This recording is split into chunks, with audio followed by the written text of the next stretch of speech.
નમસ્તે મિત્રો, આજના ગુજરાત સમાચારની અંદર આપ સર્વ સાથે મિત્રોનું ફરી એકવાર સ્વાગત છે. તો આજના સમાચાર વિશે વાત કરું તે પહેલાં તમને જણાવી દઉં કે વિડીયો ખૂબ જ અગત્યનો છે અને આજના સમાચારની અંદર ખેડૂત ઉપયોગી સમાચારો વિશે વાત કરેલી છે. તો વિડીયોને છેલ્લે સુધી જોતા રહેજો અને ચેનલને હજુ સુધી સબસ્ક્રાઇબ ના કરી હોય તો તે પણ કરી લેજો. તો મિત્રો વાત કરીએ આજના સૌથી પહેલા સમાચારને લઈને. તો નવું સિમ કાર્ડ ખરીદવા અંગે મોટો નિર્ણય.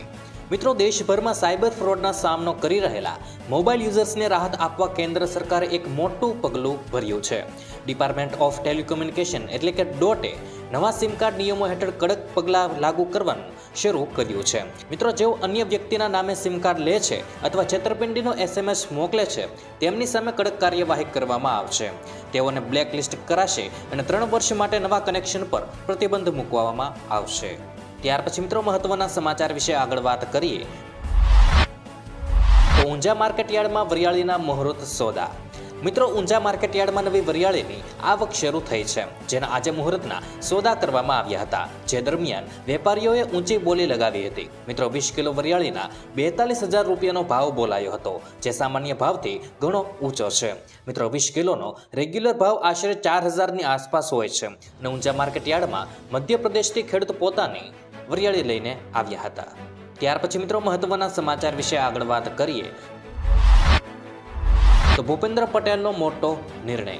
મિત્રો, સીએમ ભૂપેન્દ્ર પટેલે રાજ્યની 7 મહાનગરપાલિકાઓ, 3 શહેરી વિસ્તાર વિકાસ સત્તા મંડળ અને ક તથા ડ વર્ગની નાની નગરપાલિકાઓ સહિત 17 નગરપાલિકાઓમાં સ્વર્ણિમ જયંતિ મુખ્યમંત્રી શહેરી વિકાસ યોજનાના વિવિધ ઘટકો અંતર્ગત કુલ 1,086 કરોડ રૂપિયા ફાળવવાની એક જ દિવસમાં મંજૂરી આપી દીધી છે, જેનાથી વિવિધ વિકાસના કામો હાથ ધરવામાં આવશે.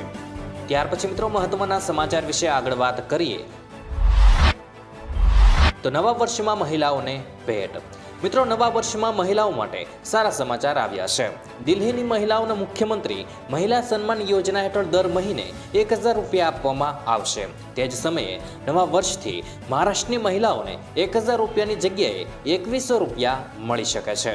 ઝારખંડ સરકારે મહિલાઓને 2,500 રૂપિયા આપવાનું શરૂ કર્યું છે, જ્યારે મધ્યપ્રદેશ સરકાર લાડલી બહેન યોજનાની રકમ વધારીને 3,000 રૂપિયા કરી શકે છે. શું મિત્રો, આવી યોજના ગુજરાતની અંદર લાગુ થવી જોઈએ કે નહીં, તે અમને તમારો અભિપ્રાય કોમેન્ટ બોક્સમાં જણાવજો. ત્યાર પછી મિત્રો મહત્વના સમાચાર વિશે આગળ વાત કરીએ. હવે ઠંડી ધ્રુજાવશે. મિત્રો, હવામાન વિભાગે આગાહી કરી છે કે આગામી 1 સપ્તાહ દરમિયાન રાજ્યમાં ઠંડીનો ચમકારો વધશે. ઉલ્લેખનીય છે કે હાલમાં તાપમાનમાં ઘટાડો જોવા મળ્યો છે. હવામાન વિભાગના જણાવ્યા મુજબ અમદાવાદમાં 13.7 ડિગ્રી તાપમાન નોંધાયું હતું. અમદાવાદમાં 14 ડિગ્રી આસપાસ તાપમાન રહેવાની શક્યતા રહેલી છે.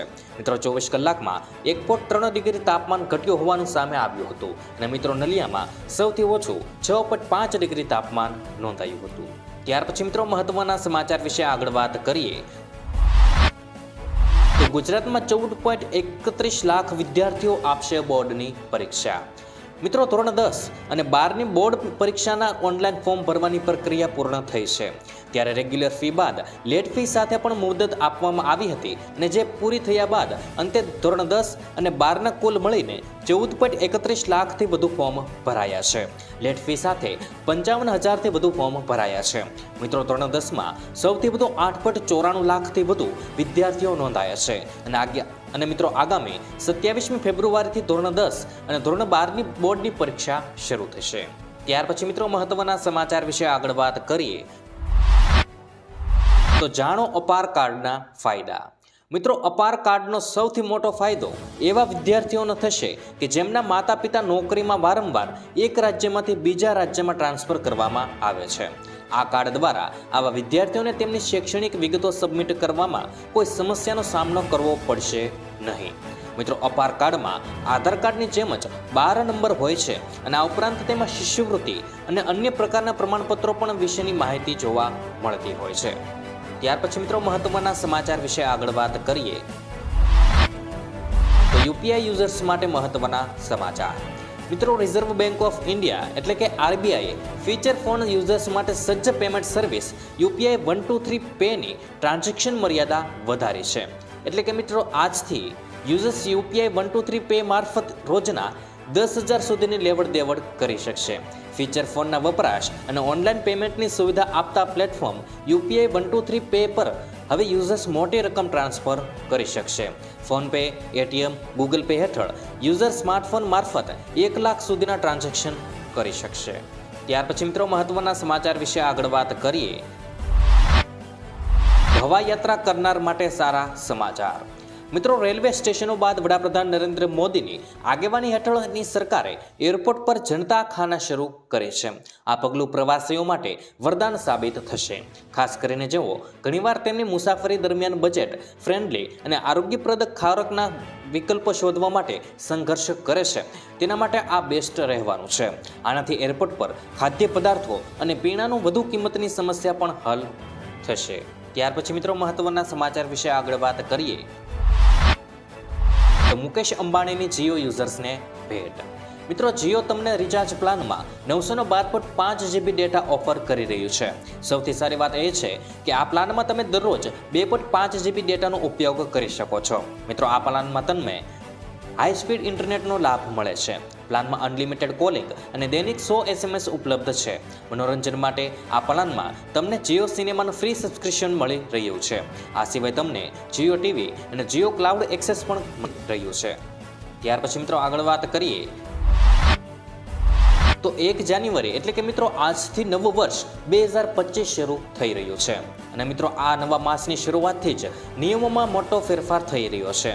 મિત્રો, આજથી ભારત સરકાર દ્વારા અનેક બાબતોના નિયમમાં બદલાવ કરવામાં આવી રહ્યો છે. મિત્રો, કયા કયા નિયમો બદલાયા છે તેના વિશે મિત્રો આગળ જાણીશું. જેમાં મિત્રો પ્રથમ છે LPG સિલિન્ડરની કિંમત. મિત્રો, જાન્યુઆરી 2025 એટલે કે આજથી LPG સિલિન્ડરના ભાવમાં વધારો થઈ શકે છે. કારણ કે આંતરરાષ્ટ્રીય બજારમાં ક્રૂડ તેલની કિંમત હાલમાં બેરલ દીઠ $73.58 છે. તમને જણાવી દઈએ કે તેલ માર્કેટિંગ કંપનીઓ દર મહિનાની પ્રથમ તારીખે LPGના ભાવની સમીક્ષા કરે છે. મિત્રો, હાલમાં ઘરેલું સિલિન્ડરની કિંમત મહિનાઓથી યથાવત રહી છે, જે મિત્રો હાલમાં દિલ્હીમાં $803 છે. ત્યાર પછી મિત્રો ફેરફાર વિશે વાત કરીએ તો ફિક્સ ડિપોઝિટના નિયમો બદલાશે. મિત્રો, બેંક ગ્રાહકોએ નોંધ લેવી જોઈએ કે નોન બેન્કિંગ ફાઇનાન્શિયલ કંપનીઓ અને હાઉસિંગ ફાઇનાન્સ કંપનીઓ માટે ફિક્સ ડિપોઝિટ સંબંધિત નિયમો પણ 1 જાન્યુઆરી 2025 એટલે કે આજથી બદલાઈ જશે. ત્યાર પછી મિત્રો વાત કરીએ તો GSTના નિયમોમાં ફેરફાર. મિત્રો, આજથી કરદાતાઓએ કડક GSTના પાલન નિયમોનો સામનો કરવો પડશે. અને એક મહત્વપૂર્ણ ફેરફારો ફરજિયાત મલ્ટીફેક્ટર ઓથેન્ટિકેશન છે અને તે GST પોર્ટલ સુધી પહોંચતા તમામ કરદાતાઓને ધીમે ધીમે લાગુ કરવામાં આવશે, જેનાથી સુરક્ષામાં વધારો થશે. મિત્રો, આ અગાઉ માત્ર 200 મિલિયન રૂપિયાથી વધુની વાર્ષિક કુલ બિઝનેસવાળાઓને વ્યવસાયને લાગુ પડતો હતો. ત્યાર પછી મિત્રો વાત કરીએ તો કારના ભાવમાં વધારો થવાની સંભાવના. મિત્રો, આજથી કારના ભાવમાં પણ વધારો થવાની સંભાવના છે, જેના કારણે વાહન ખરીદવું વધુ મોંઘું બનશે. Maruti Suzuki, Tata motors, Hyundai, Mahindra, Honda અને કિયા જેવા કેટલાક મોટા વાહન ઉત્પાદકો મર્સિડીઝ, બેન્ઝ, ઓડી અને BMW જેવી લક્ઝરીઝ બ્રાન્ડ સાથે 1 જાન્યુઆરી 2025થી એટલે કે મિત્રો આજથી વાહનના ભાવમાં 2 થી 3% વધારો કરશે. ઘર ઉત્પાદકોએ આ વધારાની પાછળ ઉત્પાદન ખર્ચ, માલ ઢુલાઈ ફીમાં વધારો, વેતન વધારવા અને વિદેશી મુદ્રાની અસ્થિરતાને કારણ બતાવ્યું છે. ત્યાર પછી મિત્રો વાત કરીએ તો BSE અને NSEના નિયમો. મિત્રો, આજથી સેન્સેક્સ, બેન્કેક્સ અને સેન્સેક્સ 50ની મંથલી એક્સપાયરી દર મહિનાના છેલ્લા મંગળવારે થશે. બોમ્બે સ્ટોક એક્સચેન્જ એટલે કે BSE તાજેતરમાં એક પરિપત્રમાં જણાવ્યું હતું કે સેન્સેક્સ, બેન્સેક્સ અને સેન્સેક્સ 50ની સમાપ્તિની તારીખ 1 જાન્યુઆરી 2025થી સંશોધિત કરવામાં આવશે. BSE જણાવ્યું હતું કે સેન્સેક્સના સાપ્તાહિક અનુબંધ શુક્રવારને બદલે દર અઠવાડિયે મંગળવારે સમાપ્ત થશે. આ દરમિયાન એક્સચેન્જમાં પણ જણાવ્યું છે કે સેન્સેક્સ, બેન્સેક્સ અને સેન્સેક્સ 50 માસિક અનુબંધ દર મહિનાના છેલ્લા મંગળવારે સમાપ્ત થશે. ત્યાર પછી મિત્રો વાત કરીએ તો UPI 123 પે ટ્રાન્ઝેક્શન મર્યાદા. મિત્રો, 1 જાન્યુઆરી 2025થી UPI 123 પે માટેની ટ્રાન્ઝેક્શન મર્યાદામાં વધારો કરવામાં આવશે. પહેલા મહત્તમ ટ્રાન્ઝેક્શન મર્યાદા 5000 હતી, હવે તે વધીને 10,000 રૂપિયા કરવામાં આવશે. ત્યાર પછી મિત્રો છે ખેડૂતોને રાહત. મિત્રો રિઝર્વ બેંક ઓફ ઇન્ડિયાએ 1 જાન્યુઆરી 2025થી ગેરંટી વિના ખેડૂતોને લોનની મર્યાદા વધારીને 2 લાખ રૂપિયા કરી રહી છે. મિત્રો આ મર્યાદા 1.60 લાખ રૂપિયાની હતી, જે હવે મિત્રો 2 લાખ રૂપિયા સુધીની થઈ ગઈ છે. તો મિત્રો આજના દરેક સમાચાર અહીં કામના પૂર્ણ થાય છે. આપને કહેવા લાગ્યા એ કોમેન્ટ બોક્સમાં જણાવી દેજો. અને વિડીયો કામનો લાગ્યો હોય, સમાચાર ઉપયોગી લાગ્યા હોય તો મિત્રો આ વિડીયોને એક લાઈક કરી દેજો, જેથી કરીને અમને પ્રોત્સાહન મળતું રહે અને દરરોજના ખેડૂતને લગતા, હવામાનને લગતા અને ગુજરાતમાં પળે પળના સમાચાર મેળવવા માટે ગુજરાતની આ ચેનલ તાતની વાતને સબસ્ક્રાઇબ કરી લેજો, જેથી કરીને ગુજરાતની દરેક અપડેટ્સ તમને મળતી રહે. તો મિત્રો હું મળીશ તમને આવતીકાલે નવા સમાચારો સાથે અને નવી માહિતી સાથે. ત્યાં સુધી મિત્રો મને રજા આપશો. ધન્યવાદ.